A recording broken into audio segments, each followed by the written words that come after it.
Hello, ako pong muli si Almalea Mendoza at isi-share ko pong muli sa inyo ang aking kwento sa pakikipaglaban sa breast cancer. Natawagan na po ako guys ng doktor ng mga first day po ng buwan ng July. Bali, pera na po ako. Ayun. Bali, nag-stay po ako sa ospital ng 2 weeks bago po ako na-operahan.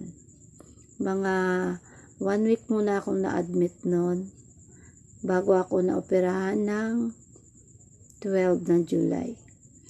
So, ayun guys, pagkatapos ko lang kumain. natanggal na rin yung aking mask sa kanan dibdib ko. Bali, inalis na po iyon at ngayon ay waiting po ako ng aking 4K na rin guys. Nitong darating na buwan uli ang aking screening 4K mo.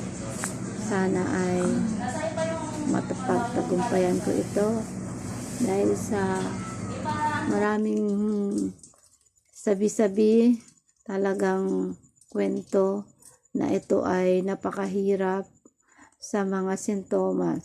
Sana ay makayanan ko itong pagkikemo na ito. Di baling tayo ay makalbo, basta gumaling lang po tayo. Ayan guys, bali i-update ko na lang din uli kayo guys kapag pagupit na rin ako. Mahaba na rin kasi itong buhok ko guys. Kailangan nating i-cut na rin. Kasi nalalagas na rin naman na siya eh. Lalo pa sa pagkikemo ay malalagas na ito ng gusto. Ayan. Ayun lang guys, update ko lang po kayo. At ako'y natapos din sa aking operation. Ayan guys. Napakahirap ng time na ako'y na-operahan. Ang tagal ng araw na ako ay tumigil sa ospital bago ako na-operahan. Mga 2 weeks. 2 weeks akong stay doon. Tapos 5 hours kang sa OR.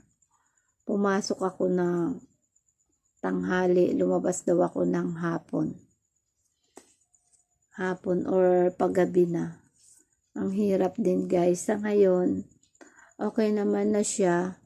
Tinanggal na rin yung aking GPT kasi may pang drain yun guys. May pang drain, may pang sahod doon. Inalis na rin siya guys. Kaya nung nakaraan nag-follow up ako, kaya ayun, nagpagawa ako ng aking PR, ER, hair 2. Ayun yung formula yata yun sa pagkikemo. Tsaka naka-schedule na rin ako ng screening ko doon. Parang doon nila babasihan yung aking dosage.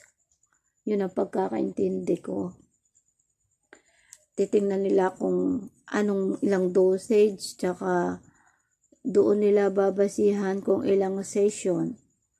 Kaya bali follow up na naman ako on Monday, Tuesday para balikan yung aking ginawang hair 2 for chemo. Ayan guys, bali etong buhok ko na to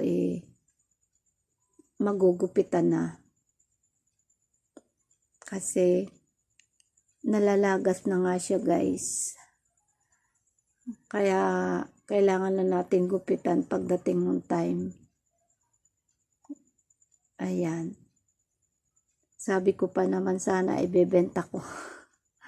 Hayaan na natin. I-souvenir na lang natin.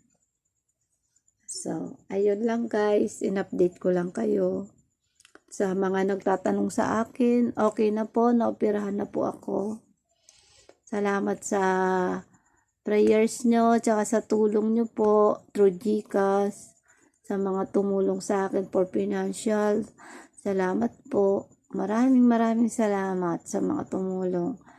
Ito, at maghihintay na naman ako for chemo. Sana mapagtagumpayan, makayanan natin ito, makayanan ko to. Sa tulong ng prayers nyo po, kakayanin natin to. Maraming salamat po guys. And good luck po at God bless po sa inyong lahat. Bye-bye.